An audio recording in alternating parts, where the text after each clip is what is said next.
Hello and welcome. Today we cover everything that's happened in Fortnite since the downfall era began. Fortnite launched in 2017 was a massive hit for Epic Games, but starting in mid-2025, things began to change. According to industry analysts, Fortnite's total playtime plummeted by about 29% in 2025.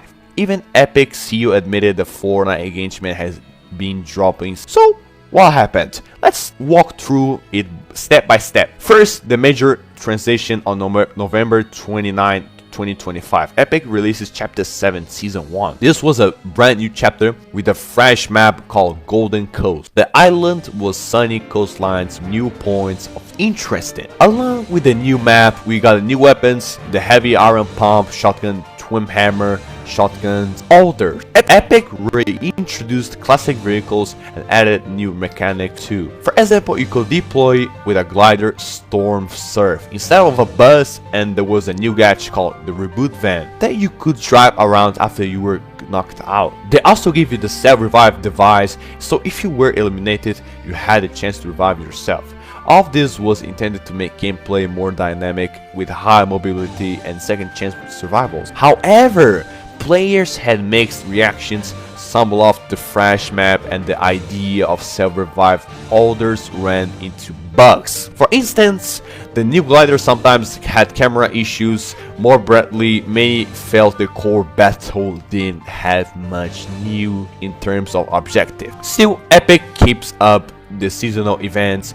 Winterfest 2025, December 18, 2025 until January 5th, 2026. Brought Christmas themed weapons and skins in early 2026 and had Valley Times Law of a Legend event with the new team cosmetic and the Lantern Fest of February 19 into 25 of 2026. Celebrity team plays in the Middle East and North African region. These events added some fun content, but they didn't solve the deeper concerns player had about the game's direction.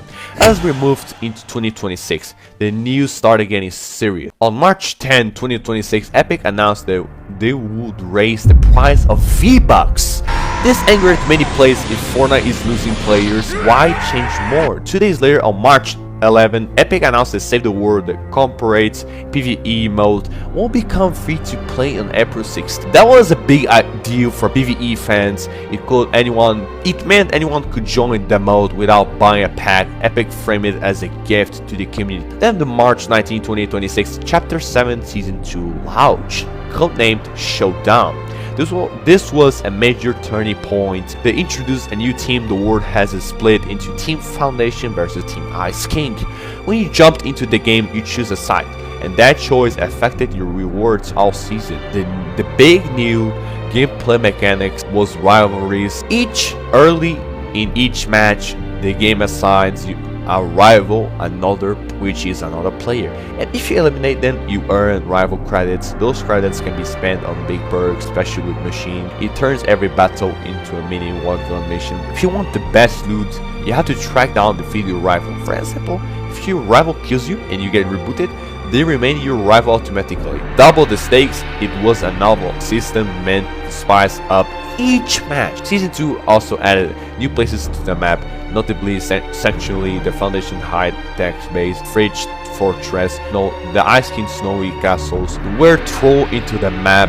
This had team gear and add variety. The loot pool was almost completely refreshed. New guns like the Vector 7 DMR, the Chaos Shotgun, and nifty items like the Skyline Deployer that shoots a zipline appeared.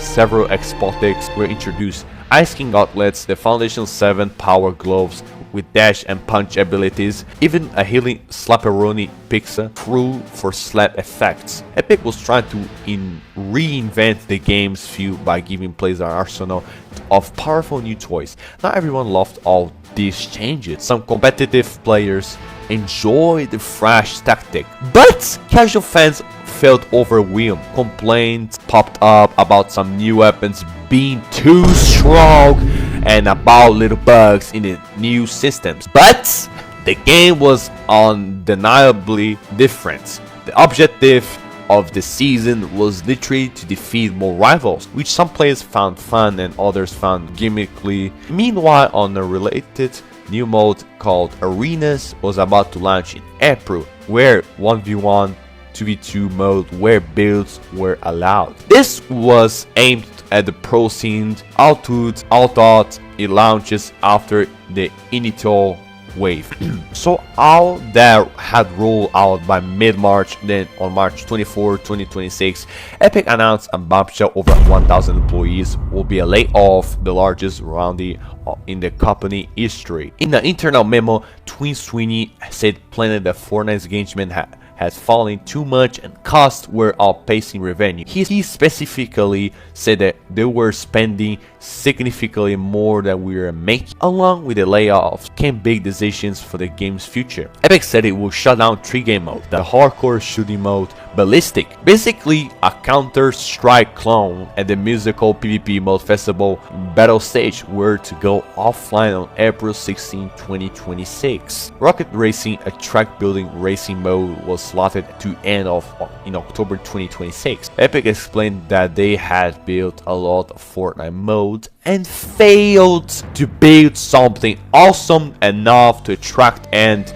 retain a large player base. In some of them, in other words, these modes didn't get enough players. Epic also reminded everyone that Save the World will be free on April 16 as promised. And importantly, Epic didn't hide these changes. They publicized the layoffs and price increases. They even raised Vbucks price, slightly citing higher operational costs. Epic asked for understanding, saying that paying the bills was necessary to keep supporting Fortnite. What about technical problems? Well, right around these updates, a few issues cropped up. For example, after the scheduled downtime for the 40.00 updates, players noticed the game wouldn't let them join match. Epic had to quickly disable matchmaking again to fix it. On March 22, their status page mentioned they were investigating matchmaking problems with long queue times.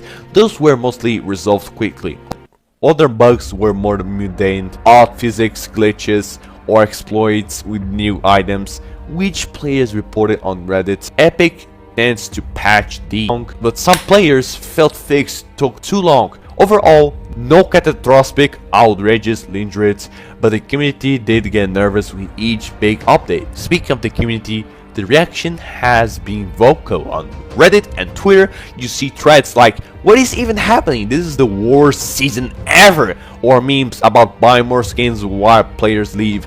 One popular comment was, "Player leaving? Let's dump Vbucks and make skins," lamponing how Epic's move felt counterintuitive. After the Vbucks hit, some players really did talk about boycotting the in-game shop and the new cruise subscription. On Discord, longtime players frequently mention that the game is dying and reminisce about Fortnite's glory days. Many say that kids who grown up on Fortnite had moved on to other games and new gamers had different favorites. On the other hand, there are always players giving feedback, some who still love finding Easter eggs in the new map or collecting cosmetics. In summary, the social media landscape has been largely critical, with calls for Epic to fix what's broken. And what about other content creators? They're quiet. Top streamers like CyberPK had warned Fortnite dozen issues could become obsolete by 2026.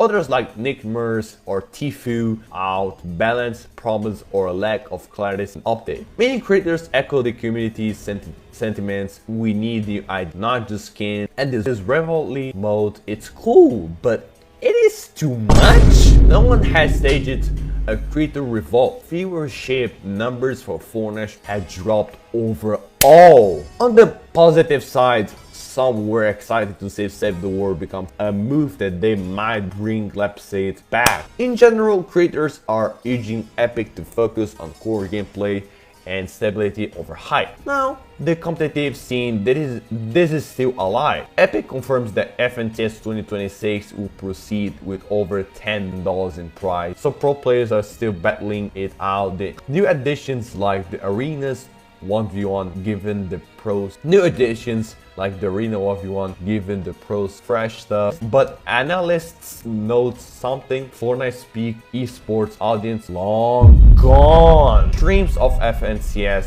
finals now draw far. That reflects the larger decline in play. Nevertheless, the schedule of tournaments, divisionals, major worlds has not been cancelled, and prize pools remains high. It's just that competitive Fortnite's under more pressure to retain attention in current esports market. Throughout this period, Epic's official message has been unusually frank. In late March, they wrote that yes, Fortnite's engagement is down and costs were too high. They promised not to abandon the game. Fortnite remains one of the most successful games in the world. Sweden reminded us, and they said they plan to rebuild their foundation. Epic also denied any suggestion that cutting jobs was about any. They said they keep investing in the Unreal Engine to create some of their stands. We know it's tough, right? We're maker, it's still aiming big. Finally, on metrics aside from the 29% playtime drop, what numbers do we have? Cortana Port said Fortnite still topped us US console players, but those players just are spending as much time as before. No exact global user totals being released. Twitch metrics show Fortnite at least 20 or 30% to 25.